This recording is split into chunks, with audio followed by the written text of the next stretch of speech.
c'est quelqu'un pour la santé. Mais logement, emploi, papier, sécurité, accès aux soins. Ce ne sont pas des sujets des dossiers parmi tant d'autres. Ce sont avant tout des histoires d'hommes et de femmes confrontés à l'inacceptable. Faire le choix entre se soigner et manger, comme doivent le faire beaucoup trop d'entre nos concitoyens, est juste intolérable.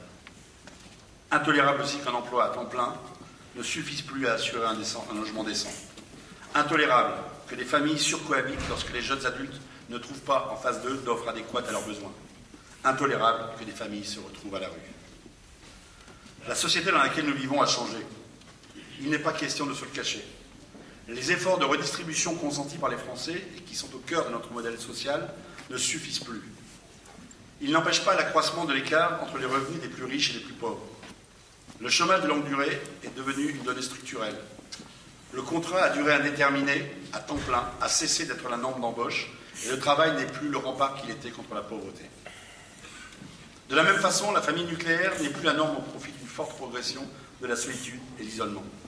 Les quartiers urbains sensibles restent sensibles, et les zones rurales continuent à se désertifier, et dans les deux cas, le recul des services publics de proximité continue.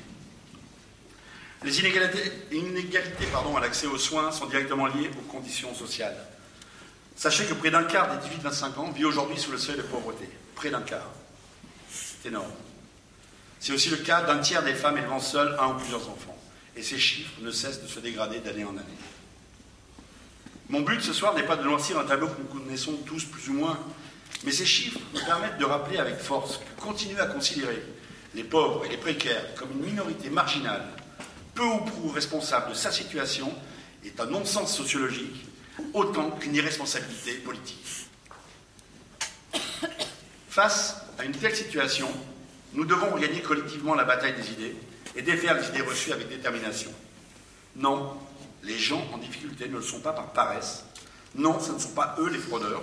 Les fraudeurs, ce sont ceux qui s'exilent pour quelques milliers d'euros supplémentaires, ou ceux qui se ridiculisent à l'autre bout de l'Europe, ou ceux plus discrets qui se contentent de délocaliser leur argent dans je ne sais quel paradis fiscal. Je vous le dis et je veux en témoigner aujourd'hui, personne ne vit confortablement avec un RSA à 475 euros en poche. Personne ne trouve exotique de dormir dans une voiture. Personne ne trouve cool que ses enfants ne puissent manger à leur faim qu'une fois par jour grâce aux cantines scolaires. Non, quand vous êtes dans la plus grande difficulté, si vous n'avez pas complètement baissé les bras, ce qui parfois relève de l'exploit, vous n'avez qu'une idée en tête, vous accrocher, sortir de cette condition, de ce temps de la vie, trouver un toit décent, un emploi stable, une perspective pour vos enfants, une vie digne, une éducation de qualité et un statut qui est celui de chacun d'entre nous, et il ne faudrait pas l'oublier, celui d'un citoyen à part entière. C'est ça la réalité des choses.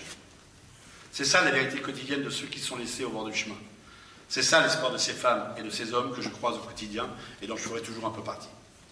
Non, le RSA ne permet pas de vivre, à peine de survivre. Mais il empêche de mourir parfois et peut parfois donner le temps aux mécanismes de solidarité et d'entraide de se mettre en place. Pourquoi insister autant sur ce sujet, me direz-vous, alors que tant d'autres nous préoccupent? La dette, le chômage, le déclassement des classes moyennes, les transports, la crise économique, la situation internationale, la détérioration de la planète. Je reviendrai sur ces sujets un peu plus loin. Et pardonnez-moi par avance, mais après 7 mois de travail, il est possible que j'ai beaucoup de choses à vous dire. Si j'insiste sur ces exclusions sociales quotidiennes, c'est parce que faire de la politique, s'engager pour ses concitoyens, ce n'est pas uniquement faire œuvre de compétences fiscales, économiques ou juridiques, bien que nous y passions beaucoup de temps. C'est avant tout et viscéralement pour moi témoigner, porter la voix de ceux qui sont devenus aphones à force de crier sans qu'on les écoute. Je ne suis pas naïf, au point de croire que témoigner soit suffisant, ni que nous ayons réellement les moyens de nos indignations, qu'il suffirait d'une brusque poussée de courage ou d'une prise de conscience tardive pour renverser les choses aussi facilement qu'on peut renverser une table à la fin d'un repas un peu trop arrosé. Mais je voudrais profiter de votre présence pour le rappeler haut et fort.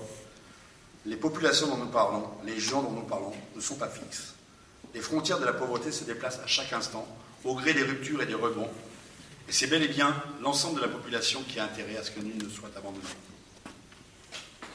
La pauvreté, si elle est socialement endémique, ne l'est pas nécessairement quand on la considère à hauteur de l'individu. Ce n'est pas une fatalité. Il arrive parfois que les dispositifs mis en œuvre dans nos collectivités et au niveau national, que nos services publics et nos volontés politiques puisse faire non pas des miracles, mais simplement donner une autre chance à ceux qui en ont besoin d'une main tendue. Et j'en reviens tout naturellement à ce changement qui a marqué l'année 2012 et qui, de slogan électoral, est devenu la boussole de la politique menée par ce gouvernement. Il y a seulement quelques jours, le Premier ministre Jean-Marc Ayrault présentait un plan pluriannuel contre la pauvreté et pour l'inclusion sociale. Il avait terminé son discours lors de la conférence contre la pauvreté et pour l'inclusion sociale, quelques semaines plus tôt, en rappelant que la pauvreté n'est pas une fatalité ou un état des choses, mais la conséquence de mécanismes économiques et sociaux que l'on peut combattre. Le plan pluriannuel proposé par le gouvernement se caractérise en premier lieu par une vision transversale de cette problématique. Transversalité cherchant à apporter des réponses globales dans l'ensemble des secteurs de la société. Ce plan a été porté par 11 ministres et aura mobilisé 20 ministères. Il est issu d'une large concertation regroupant l'ensemble des acteurs de l'État, les collectivités territoriales, les associations, les partenaires sociaux, mais aussi, c'est une grande nouveauté, les personnes en situation de pauvreté elles-mêmes. C'est dire si la démarche est éloignée, excusez-moi, chers amis, de celle utilisée précédemment, qui visait à opposer les Français les uns aux autres, qui visait à stigmatiser plutôt que d'affronter les problèmes dans leur grande complexité. Il serait trop long de développer l'ensemble des mesures contenues dans cet unique plan, parmi tous ceux mis en œuvre par le gouvernement depuis 10 mois maintenant.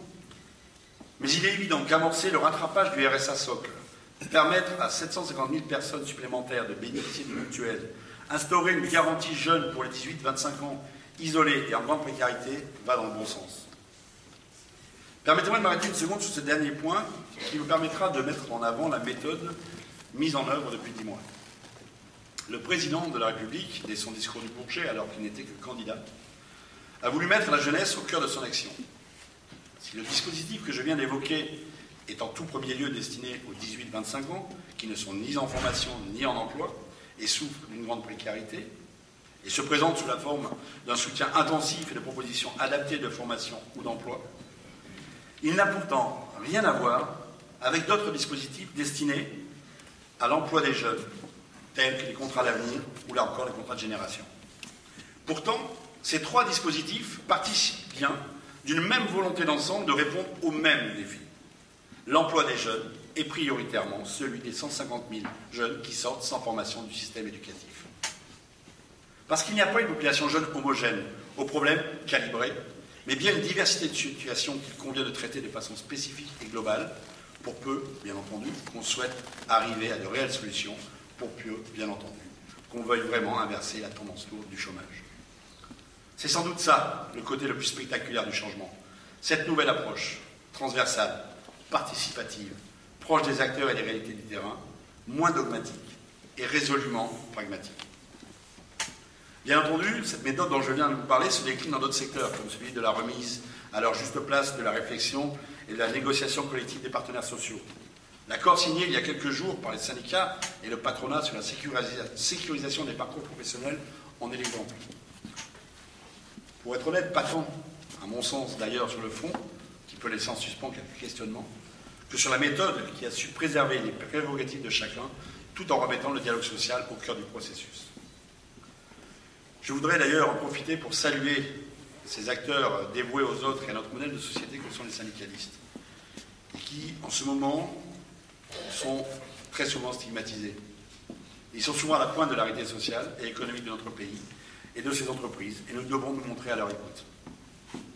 Je voudrais aussi, à ce moment de mon discours, rendre hommage à toutes celles et ceux qui ne se résignent pas et mettre à la disposition de ceux qui en ont le besoin leur dévouement, leur énergie et leur temps. Tous ces bénévoles qui œuvrent auprès de nos concitoyens, au Resto du Cœur, à l'épicerie sociale, au Secours populaire ou au Secours catholique, à la Banque alimentaire, au SNL, bien entendu. Comment ne pourrais-je pas saluer ceux qui ont rendu toute une partie de ma vie possible. À tous ceux qui œuvrent dans l'ensemble de ces associations intermédiaires qui permettent à beaucoup de ne pas couler, de ne pas se sentir définitivement seuls et sans espoir. Merci à vous pour ce que vous faites. Bien entendu, malgré les fleurs distribuées à l'entrée, tout n'est pas aussi rose que ce que je viens de dire. Et face au défi du désendettement de l'État, de la relance de l'économie, les solutions adoptées, si elles marquent bien les lignes directrices de ce nouvel modèle français, peuvent parfois questionner. Je l'ai déjà dit ce soir, le gouvernement et sa majorité installent leur action dans un temps long. Fini le temps des réponses épidermiques à tel ou tel événement médiatisé, le temps des lois votées en réaction, sans vision d'ensemble, sans ligne de conduite ni objectif clair, avec pour seule pensée structurante une idéologie destructrice pour nos services publics, notre cohésion sociale, nos valeurs et notre façon de vivre ensemble. Fini le temps des casse-toi pauvres cons, des stigmatisations outrancières, des symboles calamiteux et des fanfaronnades qui n'ont fait qu'entraîner la France un peu plus avant dans la crise, qui n'ont fait qu'installer le doute et la résignation chez nos concitoyens. Sanofi, Renault, Peugeot, ArcelorMittal, Fralib, Goodyear demain, l'industrie du bâtiment, les 1000 chômeurs de plus par jour, voilà le bilan de 10 années de politique de droite et de 5 années d'accélération sarkozyste pied au plancher.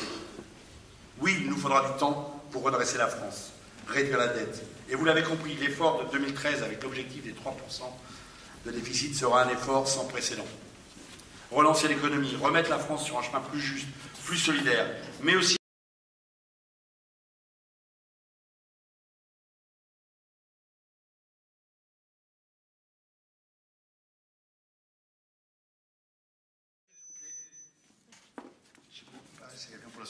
je ne vais pas saluer toutes les